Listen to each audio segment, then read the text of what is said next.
कई जन्म लग गए थे तपस्या, तब जाके मिला, त्रेता में उन्हें चरण पखाड़ने मिल गया भगवान।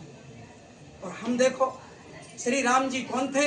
विष्णु भगवान के अवतार, 12 कला से परिपूर्ण। और ये जो विराजे हैं मंच पर हमारे प्राणों के आधार, ये सच्चिदानंद भगवान, उस सिद्धाश्रम के स्वामी जहां से पूरी सृष्टि का संचालन होता है। जगत जननी जगदम्बा के बाद अगर कोई शक्ति है तो परमहंस योगीराज श्री शक्ति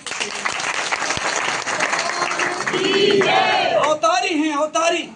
यही से संचालन होता है। त्रेता में कौन जाएगा, द्वापर में कौन जाएगा, और इस कली काल में कौन जाएगा। संचालन वहां से होता है। ऐसे सच्चिदानंद स्वरूप के जब आश्रम जाते हैं तभी चरण स्पर्श कर लेते हैं, ये अपना सौभाग्य। लेकिन ये सौभाग्य बना रहे सतप्रति सत गुरुदेव जी के। देखो अतिशक्ति नहीं, प्रभु हर काल में अपना परिचय देते, हर काल में।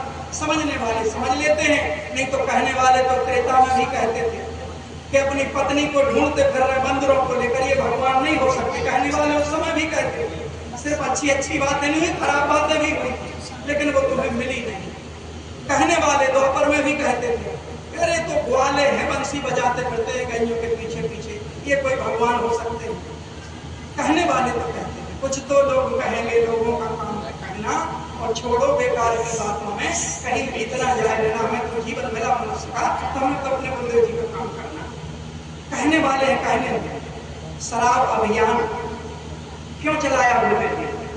लोग निंदा की दृष्टि से देखते हैं, कभी कभी दुख होता है, और दुख कब नहीं होगा? एक बार गुरुदेव जी के आंसू देख लेना। जब गुरुदेव जी के आंसू बहते हैं माँ के चरणों में, अगर वो एक बार देख लिए तो फिर सब समझ जाओगे कि गुरुदेव जी क्यों ये अभियान चला रहे हैं। ऐसे ऐसे बेटा बेटी, पिता शराब पीकर पुत्री के साथ कैसा बर्ताव करना चाहिए उसे ध्यान नहीं रहता। वो कभी कभी गाने वाले क्या गा देते, याद आ जाता है, उसने गाया है ना, मैं खार को इतना होश कहाँ, रिश्ते की हकीकत को समझे, बेटी का सौदा कर डाला दारू की बोतल के लिए। ये वही शराब है, रिश्तों को कलंकित करती है, मर्यादाओं का हनन करती है, संस्कृति को दूषित करती है, और व्यक्ति कभी उत्थान नहीं कर सकता। इसलिए गुरुदेव जी कहते हैं इस जार को बंद होना चाहिए। गुरुदेव जी की करुणा दया देखिए, तो कौन बंद करेगा? ये तो सब बिकवाने वाले। अभी एक नारा निकाला मोहन यादव जी ने, यात्रा भी निकल रही है नशा मुक्ति।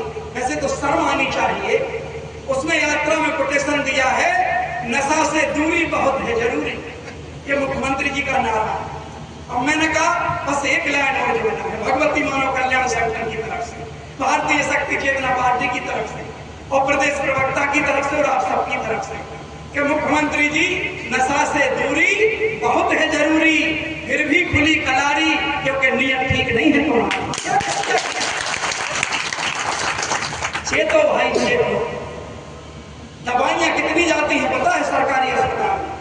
करोड़ों अरबों रुपए की, बहुत लंबा आंकड़ा, तुम्हें मिलती हो या ना मिलती, भ्रष्टाचार के हत्थे चढ़ जाती हो 1,00,000%।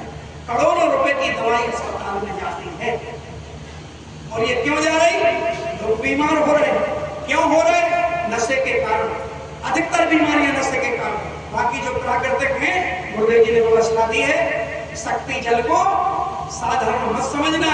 एक ऋषि के द्वारा दुनिया की सभी नदियों, पवित्र सरोवरों का जल मंगाकर महाशक्ति यज्ञ में तैयार करके, उसका नाम शक्ति जल है, जिसे गंगा जल या नर्मदा जल मिलाकर कभी भी बढ़ा सकते हैं। दिन में 3 बार पान करो, अरे 10 बार करो, कौन रोकता है? सीसी रखो ना साथ में।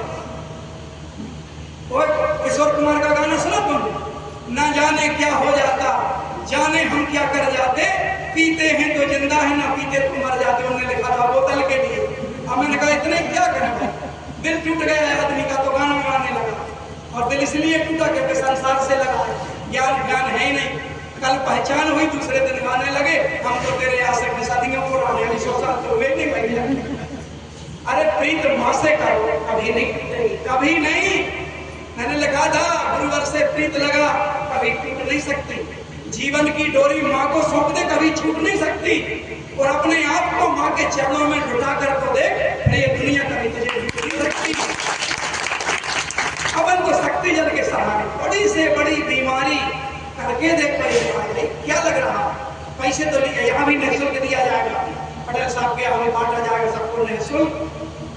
10 बार पान करो, 20 बार पान करो, मानसिक बीमारी हो, शारीरिक बीमारी हो, नशा कर रहे हो, शक्ति जन आशीष तुम्हारा, रोग शोक का भेटन हारा, तन मन के हर रोग नशा में, लेकिन श्रद्धा तो चाहिए भाई, काम करेगा, मन में भक्ति के भाव खिलाओ। ये हमारी संस्कृतियां हैं, वो नहीं है कि चल रहा है कुछ नहीं। भोलेनाथ की आज सबसे बड़ी विडंबना है, इससे गुरुदेव जी स्वयं दुखी होते, हमारे संजय भैया ने कहा भी अच्छी बात है, मत करो। इस गांव में भी अगर श्री रामचंद्र जी का, भोलेनाथ का जो भी मंदिर सभी गांव में होते हैं, कम से कम एक नियम तो बना दो, संकल्प लेकर, प्रतिष्ठित हम ग्राम के हैं या अध्यक्ष होते, कमेटियां बनी होती हैं, तो बाहर एक कोटेशन लिख दो, मंदिर परिसर में किसी भी प्रकार का नशा नहीं किया जाएगा।